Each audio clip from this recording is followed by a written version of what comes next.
మనం breaking news చూస్తున్నాం. తెలంగాణ రాజముద్రలో చార్మినార్ చిహ్నాన్ని తీసేయడాన్ని నిరసిస్తూ BRS working president KTR Charminar ముందు ధర్నా చేశారు. రాజముద్రలో కాకతీయ కళాతోరణం చార్మినార్ను తొలగించడాన్ని తప్పుబట్టారు. రాష్ట్ర సాంస్కృతిక వారసత్వానికి చిహ్నాలుగా ఉన్న చార్మినార్ కాకతీయ కళాతోరణాన్ని తొలగించడం సరికాదని చెప్పారు. దశాబ్ది ఉత్సవాల పండుగ వాతావరణంలో జరగాలని చెప్పారు. 10 ఏళ్లలో జరిగిన ప్రగతిని ప్రజలకు తెలియజేయకుండా కాంగ్రెస్ ప్రభుత్వం మూర్ఖపు నిర్ణయాలు తీసుకుంటుందని ఆరోపించారు. ఈరోజు దశాబ్ది ఉత్సవాలు నిజానికి ఒక పండుగ వాతావరణంలో సంతోషభరితమైన వాతావరణంలో జరగాలి.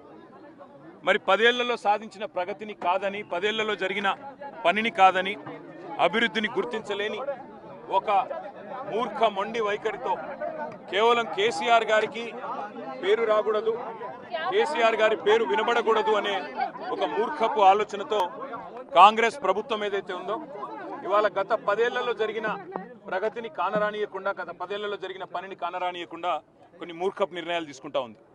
అందులో ముఖ్యంగా ఈ రేవంత్ రెడ్డి ప్రభుత్వం వచ్చిన తర్వాత తెలంగాణ రాష్ట్ర రాజముద్రలో తెలంగాణ వారసత్వానికి, తెలంగాణలోని గొప్పతనానికి, ఇక్కడి సాంస్కృతిక చిహ్నాలకు గొప్ప సింబల్గా ఉన్న హైదరాబాద్ అంటేనే ప్రపంచవ్యాప్తంగా ముందుగా గుర్తొచ్చేది చార్మినార్.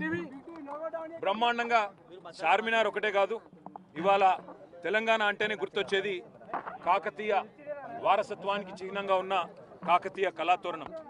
హైదరాబాద్ తెలంగాణకి మొదటి ప్రాముఖ్యత కలిగిన పట్టణం అయితే, రెండవ ప్రాముఖ్యత కలిగిన పట్టణం, సెకండ్ లార్జెస్ట్ సిటీ వరంగల్. అదేవిధంగా ఓరుగల్లు సామ్రాజ్యానికి, అదేవిధంగా మన సాంస్కృతిక వారసత్వానికి చిహ్నాలుగా ఉన్న కాకతీయ కళాతోరణాన్ని, చార్మినార్ను తొలగించాలనే మూర్ఖపు నిర్ణయం ఏదైతే ఉందో ఈ ప్రభుత్వాన్ని, దీన్ని మేము తీవ్రంగా నిరసిస్తున్నాం, తీవ్రంగా ఖండిస్తున్నాం. చార్మినార్ను తొలగించడము అంటే ప్రతి హైదరాబాద్ని అవమానించడమే, ప్రతి ఒక్కరిని కూడా తప్పకుండా అగౌరవపరిచినట్టే అవుతుంది.